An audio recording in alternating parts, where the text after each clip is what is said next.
Well, howdy there, Internet people. It's Bo again. So today we are going to talk about the U.S. House of Representatives, the need for a short-term budget for the United States, and McCarthy, and how McCarthy is facing a problem that has basically been an issue for him the entire time, and how maybe this time he can actually handle it. Okay, so the U.S. needs a short-term budget, a stopgap. Why? Because the long-term process, well, it broke down. Why? Because while McCarthy is Speaker of the House, he doesn't really have a whole lot of influence. He can't develop a consensus. So the process does not function well. So they need a short-term solution. There are divisions within the Republican Party. We've talked about it recently when it came to Ukraine. The far-right faction of the Republican Party, the furthest right faction of the Republican Party, they've unveiled a list of demands and said if we don't get what we want, we're not going to vote for this short-term budget. Okay. Now, this is the exact dynamic that has led to McCarthy having, let's be polite, a less than effective period as Speaker. Okay? How does this process normally work? What would normally happen? The House, well, it puts up their version. They're Republican-controlled. The Senate puts up their version. They're currently controlled by the Democratic Party. And then the two versions get kind of worked out. That's the normal process.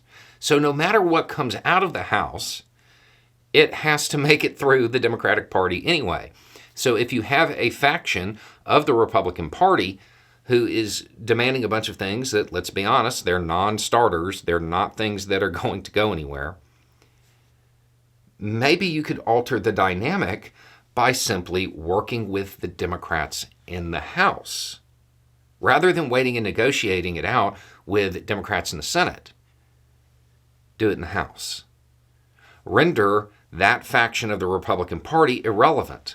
Because let's remember, they're not actually concerned about governing. They're not concerned about policy. This is all about social media clicks, generating that outrage.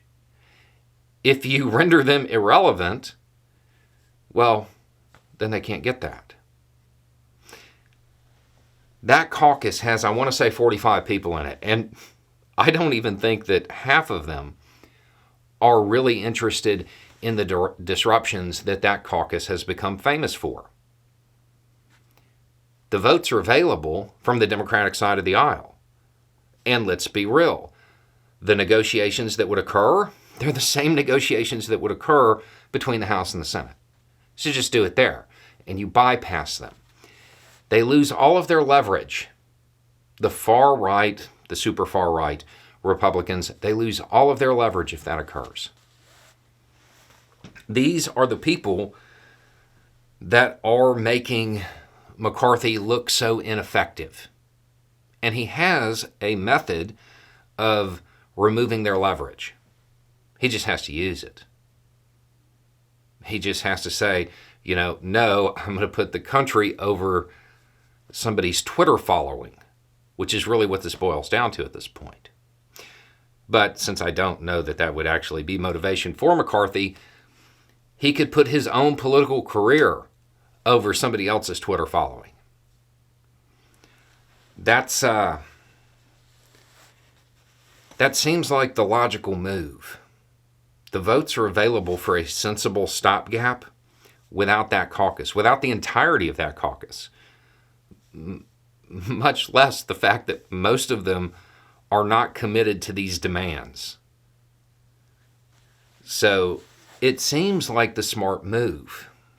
If he doesn't, this faction of the Republican Party will continue to stop him from being able to do anything. As it stands, he is destined to go down as one of the worst speakers of the House in American history. This is how he can change that. If he doesn't, it will continue to go on. They will continue to throw their temper tantrums and stomp their feet, get their clicks, and that's it. Meanwhile, the country suffers, McCarthy suffers. I mean, well, really everybody does. So it might be time to say no. We're not going to do that anymore.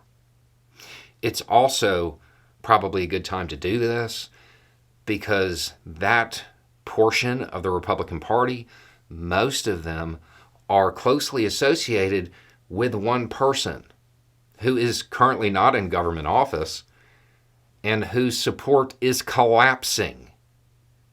It would probably be the right time to make a move to render that faction of the Republican Party irrelevant.